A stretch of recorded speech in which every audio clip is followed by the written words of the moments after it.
On commence avec les transferts du jour.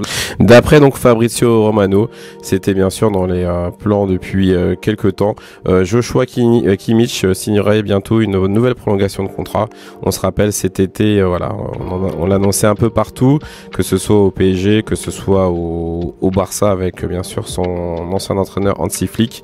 Mais finalement, il restera donc au Bayern. Donc voilà, donc pour l'équipe du Bayern Munich, tant mieux parce que voilà, Joshua Kimmich, ça reste quand même une référence. Lui maintenant qui est revenu au poste de milieu défensif, son meilleur poste, le poste qu'il préfère. Donc c'est vraiment un très bon choix donc pour Kimmich et aussi pour Bayern de Munich.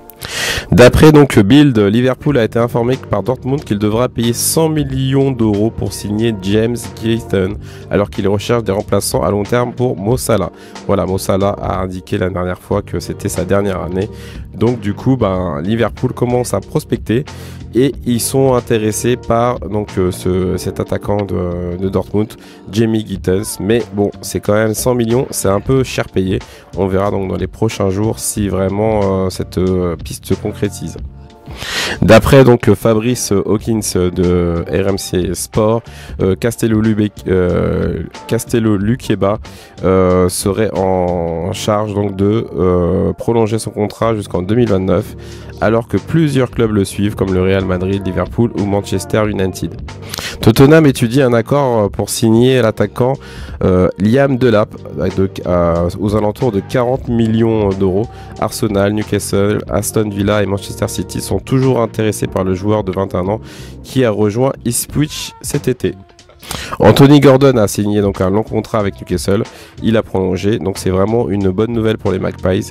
International et ailier gauche très jeune, Anthony Gordon est vraiment donc l'attaquant phare de Newcastle. L'attaquant phare et l'attaquant en forme en ce moment, Omar Marmouche de Francfort, est suivi par Liverpool et Chelsea qui sont vraiment impressionnés par son talent. C'est normal, il forme en ce moment donc une doublette d'exception avec Hugo Ekitike. Marmouche est vraiment donc l'attaquant du moment. Énorme et folle rumeur du côté de l'Olympique de Marseille d'après Team Talk. Marseille a vu le succès de la signature de Mason Greenwood et maintenant tourner son attention vers l'arrivée de Rashford à Manchester United. Donc vraie ou fausse rumeur, en tout cas d'après Team Talk, qui sont assurés que l'Olympique de Marseille surveille Marcus Rashford. Donc bien sûr ce serait vraiment donc une recrue de premier choix, mais par contre on voit mal comment Marseille pourrait se payer Marcus Rashford qui a quand même un salaire monstrueux et surtout qui est quand même attaché à Manchester United. Toujours d'après Team Talk, le Barça serait toujours ouvert à la vente de Rafinha s'il reçoit une offre appropriée. Manchester City est l'un des clubs qui surveille la situation de près aux côtés des équipes d'Arabie Saoudite. Franchement, on voit mal Rafinha partir, surtout qu'en ce moment, c'est quand même limite avec bien sûr Lamine Yamal, le meilleur attaquant du Barça.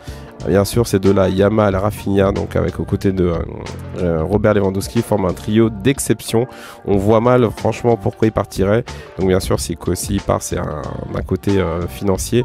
Mais franchement, Rafinha fait peut-être une de ses meilleures saisons depuis le début qu'il est à Barcelone. Dernière rumeur, Jude Bellingham serait frustré de sa forme avec le Real Madrid. Le milieu anglais a l'impression d'être mis à l'écart et éclipsé par Kylian Mbappé. Ses statistiques l'agacent également puisqu'il n'a toujours pas marqué cette saison d'après Marca. Et donc on peut bien sûr confirmer peut-être cette information, surtout que bien sûr que le Real a fait donc une démonstration ce soir contre le Borussia Dortmund, même si ça a été très très dur dans la première mi-temps qui a été un peu catastrophique, mais finalement c'est réveillé donc par un énorme Vinicius qui a fait un triplé, aussi une passe et demie on va dire décisive de Mbappé.